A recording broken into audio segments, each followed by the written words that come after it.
Why is my life so hard? Ladies and gentlemen, hello. It's your favorite NBA Yap artist here to talk about some of the stuff I saw last night across the league. And it's a lot of positives. It's a lot of things I'm really happy about this Saturday morning. Let's have a sip of coffee. If you're new to the channel, leave a comment, leave a like, leave a subscribe. Over half of you are not subscribed to this channel. Subscribe and leave a like, and let's get right into the NBA action, folks. It was a great night of action, especially for me. I had a blast. The Dallas Mavericks get embarrassed by the Washington Wizards. I have to ask, what did I do to deserve this? The Mavericks have been the worst offense in the league so far this season. They've turned the ball over more than anybody in the league so far this season. Their offense looks wonky, and I will say it's going to get better. It's going to get better. Okay, because it can't get much worse, but it will get better, right? It is very frustrating as a Mavs fan to watch this all play out. You know, obviously the trade, but you know, there's Fire Nico chants going on. I mentioned this. I do a post game Mavs Locked On Mavs. I go on after every single game. It does kind of feel like there's something strange going on. Like the front office and the coaching staff's not really in lockstep, which I find interesting because they came in together as a package deal, Nico Harrison and Jason Kidd. But, you know, you go out and you get a guy like D'Angelo Russell who plays under 9 minutes. You're going and you're running out this starting group of Cooper Flagg, Klay Thompson, PJ Washington, AD, and Derek Lively. You have no real point guard, 18-year-old kid who's one of the 20 youngest players to ever play in the history of the NBA. In his second game, drafted as a 6'9", 6'10", do-it-all Swiss Army knife forward, is now, I don't think he's 6'9". Is he 6'8"? Do-it-all power. I'm not saying the other height. Doing the do-it-all, you know, Swiss Army knife forward. Like, let's plug him in and be point guard right away. It doesn't make any sense. It's not working. It was never going to work right away, which is why I said, please don't fucking do it. It's not fair to Cooper Flagg at all. And yeah, the Mavs have started these games. They actually started, they've started the games pretty well. It looked like in the first quarter, the Mavs were on their way to maybe routing the Washington Wizards. They were leading after the end of the first quarter against the Spurs too, I believe. But then it all just sort of trails off and their offense just ceases to do anything. And realistically speaking, I'm not that surprised. I kind of knew the offense was going to be wonky. I knew it would take some time. There was people kept saying that the Mavs are bringing back 13 guys, 13 to 15 guys are coming back. They never fucking played together. There was no continuity on this team. Nobody ever played alongside one another. So I never cared about the continuity stats. I was like, yeah, 13 to 15 guys. Like, oh boy, that's right. I remember now. I remember the Brandon Williams, and who else was even on the fucking floor? Brandon Williams, Najee Marshall, Max Christie lineups. Like, okay, so what does that have to do with this year's team? Nothing, right? Nothing. So yeah, it just doesn't make any sense. I don't understand what they're doing. Like D'Lo, I thought, actually generated some pretty decent looks for the team in his very limited minutes. So would like to see him get some more run. I don't know. They're just really committed to this bid here. But the problem for the Mavs is defensively, they've just been nowhere near good enough. I tried my hardest to hammer this point home as much as possible. If this team is to be good, right? If this team's going to be good this year, they have to be an elite defense. Not good, not average, elite. I'm talking top 3, best in the league type of defense, because that then gives you the ability to play fast offensively, grab rebounds, block shots, fly up the floor, play with some real legitimate intensity, muck the game up, and use that athleticism and size to your advantage by creating opportunities on the offensive end because you're generating so many stops defensively. And they just haven't been able to do that early on. And so the games slow down and they are forced to play more of a half-court game, and they're not built for that, especially in their current form, especially this early on. So it's just a little bit frustrating to watch, careless turnovers. I mean, they turned the ball over 21 times, but some of those just careless, avoidable mistakes, bad passes, lazy backcourt passes, Coop, 18 years old, stepping inbounds on an inbound. Anthony Davis, this one just boggled my brain. I didn't understand it. You're trying to make a comeback late in the game. Anthony Davis, I think this was off a missed free throw. Has the ball at the other free throw line in the backcourt and is just standing there for 5 or 6 seconds. Cooper Flagg is 10 feet away, waiting for the pass to get up the floor, and AD just stands there and stares at him. I don't even know what he's thinking, and then waits for, I think it was Keyshawn George, to get back into the play and press up on Cooper Flagg, and then throws the pass, and then the pass gets tipped out of bounds off Coop, and it was a turnover in the backcourt. I don't understand it. They had 3 or 4 turnovers in the backcourt, and just not an acceptable performance, really. And they got to look in the mirror and try to figure out who the fuck they are as a team, because it's been embarrassing so far. Shout out to Keyshawn George, man. He looked phenomenal. He looked phenomenal last night. Like I will be watching with interest. Realistically, don't know how many Wizards games I'll be watching, but I will at least be paying attention to Keyshawn George. He had a good rookie year last year. If you were really kind of listening to what Wizards fans were saying, he was kind of the one that they were, in a way, the most excited about. And he's looked really good to start the season, and he looked phenomenal last night, both offensively and defensively. He's got a lot of size and some skill with that size. That makes him an interesting player in today's NBA. That's someone who could definitely play. So shout out to Keyshawn George. He was really good. And Trey Johnson also, rookie, coming off the bench, absolute flamethrower. Can shoot lights out. I mean, some of the shots he was hitting were tough buckets. You just got to shake his hand. And Cooper Flagg, at least some of the positives. Cooper Flagg did have a fantastic fourth quarter. The Mavericks had a chance to win this game.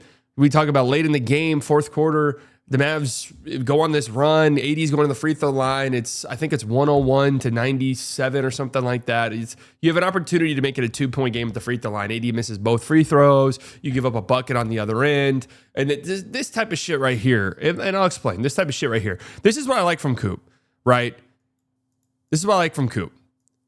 He gets the ball, boom. He's able to attack a closeout and use his athleticism against a guy like Chris Middleton. The game hasn't been slowed down. The game is not, at a very slow pace. It's able for him just, boom, straight line drive, use that athleticism and dunk. Now this play right here, mind you, look at that. Surprised that wasn't a tech. Mind you, this is in the fourth quarter. You're trying to make a comeback, right? What happens next, and I'm not going to show the full play, but you just have to take it from me. What happens next in this play is disgusting. All right, they get a huge dunk, boom, crowd going crazy, Cooper Flagg's going crazy, everyone's going crazy. Oh, yeah, let's fucking go. Corey Kispert flies down the floor. This is off a made dunk. Flies off the floor and gets an and one on the other end in 5 seconds because the team's not back on defense. And you want to know what's made worse? Look at the positioning here. Derek Lively's right here, emoting. AD's right here. A couple other guys are over here on the wing. Cooper Flagg is literally emoting on the rim. He's aura farming on the rim right now. He is the one who sprints back and fouls. Him. He's fucking aura farming on the rim. How is he the one? Can't happen. Just simply can't happen. Look good. A couple good jumpers. I like the intensity. Yeah. But this is what I'm saying. The Mavs defense did look good in the fourth quarter, and they were able to play fast off of that. And that led to them getting opportunities. Who's texting me right now? Sabrina Carpenter? I'm just in the middle of a video, man. I'm sorry.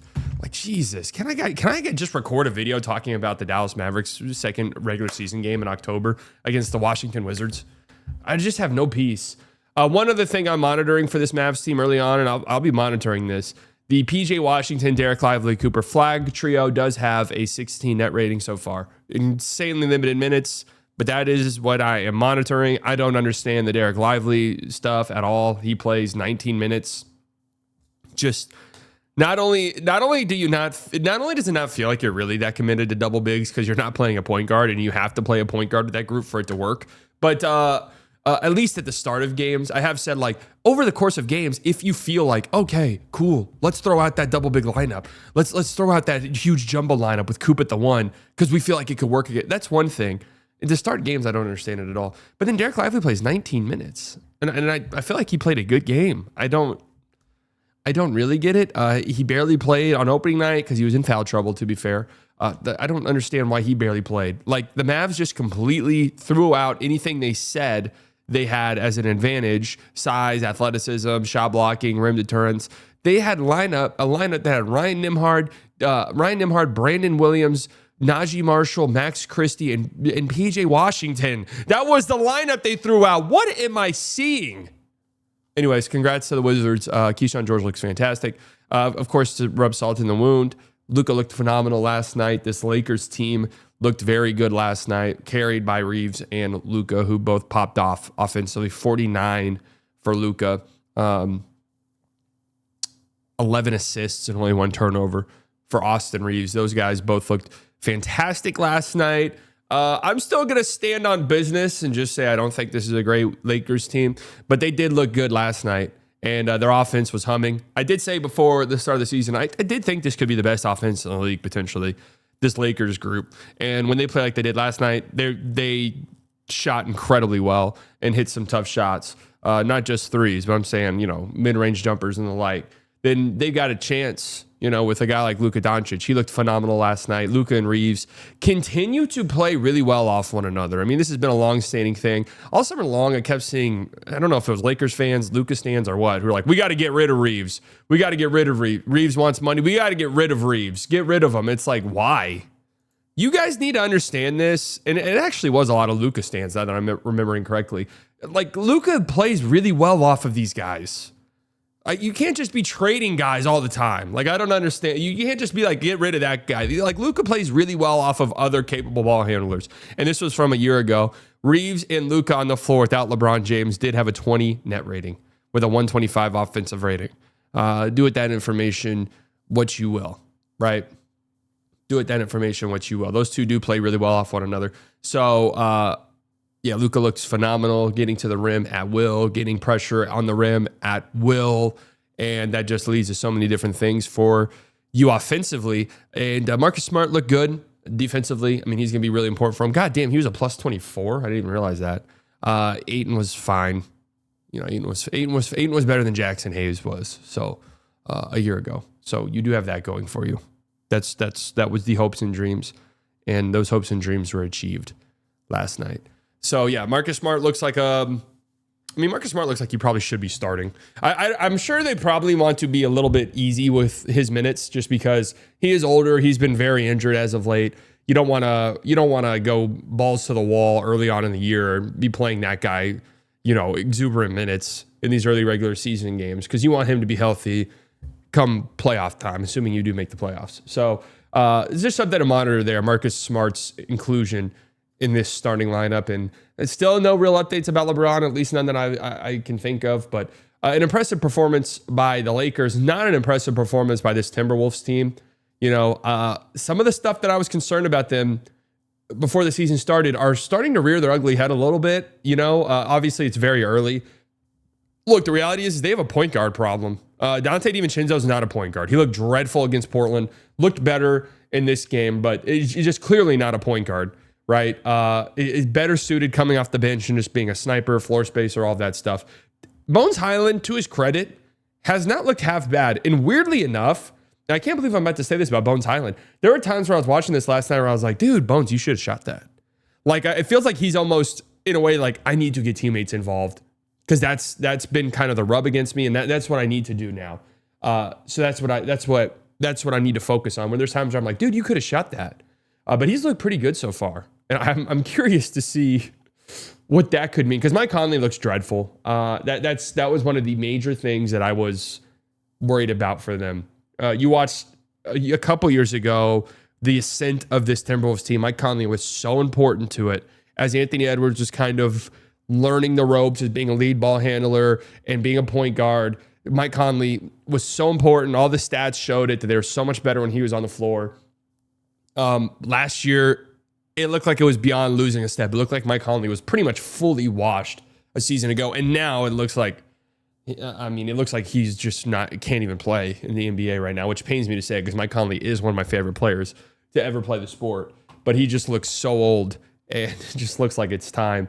Not a great game for my dark horse most improved player pick, Terrence Shannon Jr. But it's early in the season. But also another concerning thing for this Lakers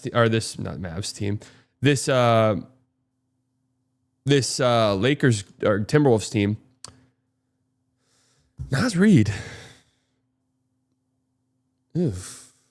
They paid him a lot of money. I know he had a lot of off-court stuff go on that is almost certainly affecting his play. But Naz Reid it was towards the back end of the playoffs last year, and he's kind of bled over into the start of this season, has not looked very good at all. You look up, if you just go back and watch like Austin Reeves buckets, a lot of them came on Naz Reid. He was getting picked apart. So, just something to monitor there. And I really kind of point that out because Gobert also looks like he's losing a bit of a step.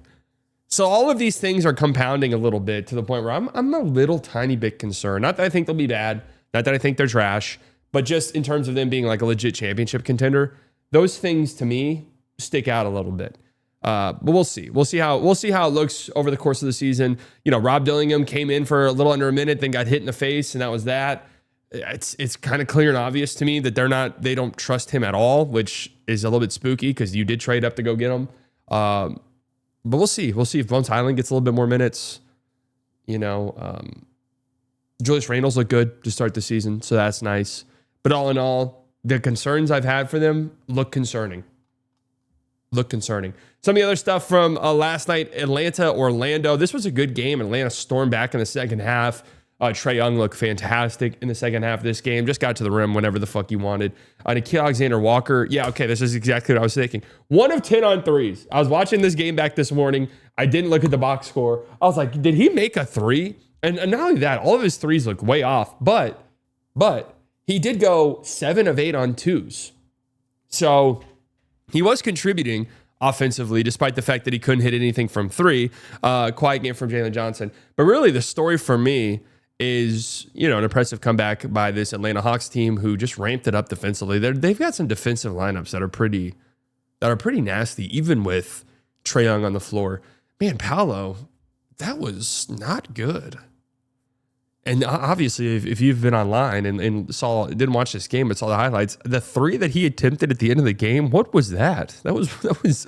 Did his brain shut off? Did he think that there was only 2 seconds left? There was like 12 seconds left in the game, and Paolo just throws up this horrific dog shit three when they're only down 2 points. I really do think that he thought that there was maybe 2 seconds left. He looked up and he saw 12, and he thought, "Oh, I have 2 seconds. Oh, I've got 2 seconds." But Paolo, it is an important year for Paolo in some ways. Like I'm a believer of his big time. He's been much more of an eye test guy than a. Here's what I was talking about. See, 12 seconds. I mean, what? It's not even like Paolo's a shooter. So that's just look at Franz. Look at Franz's reaction here. It's kind of LeBron J.R. Smith-esque. Yeah, I don't know what was going on there, but he's been an eye test over stats guy. He's been woefully inefficient. Here's this NBA stats. This is this page what I'm thinking it is. I kind of remember going at it with this page because they said Luka was overrated. So maybe this is a rite of passage. Paolo Banchero has never had a season with a positive net rating, a positive on-off, above average 2-point percentage, above average 3-point percentage, above average free throw percentage, above average efficient field goal percentage, above average true shooting percentage. Okay. He did not look good last night. You know who did look good and who has looked really good to start this year and also looked good in Eurobasket? Franz Wagner. Franz Wagner, hey, I'm a insert my guy here. Franz Wagner's got some size, maybe a little bit of more functional athleticism than Cooper Flagg, but I want to study that. Franz Wagner gets to the paint and gets to the rim whenever the fuck he wants. Whenever he wants. It feels like he's putting pressure on the basket. He looks really good to start the season. Made a couple threes last night as well. The three-point shot still looks really flat. Even his makes, to me, I don't know how sustainable I would say they look, but he's such a confident player that I don't know. I feel like this could be an all-star level season for Franz Wagner. You know who also looks good? And if I'm a Magic fan, I really don't care about some of these early season losses only because, Jalen Suggs has been on a bit of a minute restriction. He looks fantastic. He has looked fantastic physically to start the season. Lightning quick, just playing with that ferocity and that fire that makes Jalen Suggs. If I'm a Magic fan, it is what it is. If we lose some of these early season games while we're sort of ramping him up a little bit. And who else has been really solid to start this season? Tristan Da Silva. They drafted this guy. Was he a lottery pick a season ago? First round pick, older guy. He's looked really good and comfortable to start this season. And Anthony Black is kind of whatever to me. Tyus Jones hasn't been good to start the season. But as they sort of ramp this stuff back, and Wendell Carter, I think, has been pretty good to start this year as well. They've got a really deep bench unit if Tristan Da Silva is taking a bit of a step up. So even though the Magic lost this game, Paolo, I don't think Paolo will iron it out, right? He's kind of a slow starter too, isn't he? I know last year he got off to a really hot start, but I've seen some Magic fans say to wait it out a little bit. But I'm not overly concerned about some of this stuff, only because Suggs will get more minutes as the season progresses, obviously. And I'm really encouraged by what I've seen by both Franz Wagner and Tristan da Silva. Big time Tristan da Silva, because that's always good to see a second-year guy start to play like that. Boston, New York Knicks. I don't really have much to say about this game other than the fact that, man, I don't think the Celtics... This is the prediction I'm most proud of, and it's not even that bold of a prediction, but I thought this Celtics team would be trash can juice, and it does kind of feel like they might be. Jaylen Brown had 7 turnovers. There's a big concern I had about him being a number 1 guy, and the hilarious Jaylen Brown clip of his hairline. I mean, I don't know. Whatever it is, something rubbing off on OG Anunoby's jersey. You guys notice that right there? Nothing on OG's jersey. Boom. Jaylen Brown's head hits it. Now there is a brown mark on OG Anunoby's jersey. We must investigate that. Quite hilarious. But Hugo Gonzalez looks pretty good, right? He does look like a legit NBA player. So at least you've got that going for you. Because that's kind of the... I don't know. That's kind of the... It sucks to me that Jordan Walsh is not an NBA player. I really thought he was going to be. I loved his size, his athleticism, his defensive sort of tenacity. It looked like to me that it's something that could have translated. I thought, oh, he's going to Boston. I feel like they'll really maximize him. Jordan Walsh is just not an NBA guy. That's just unfortunate. Yeah, Brunson has... this Knicks offense, man. They move the ball around more now. You know, more guys are getting involved, more shots for others. We knew that would happen. Playing with more pace. You know, I like it.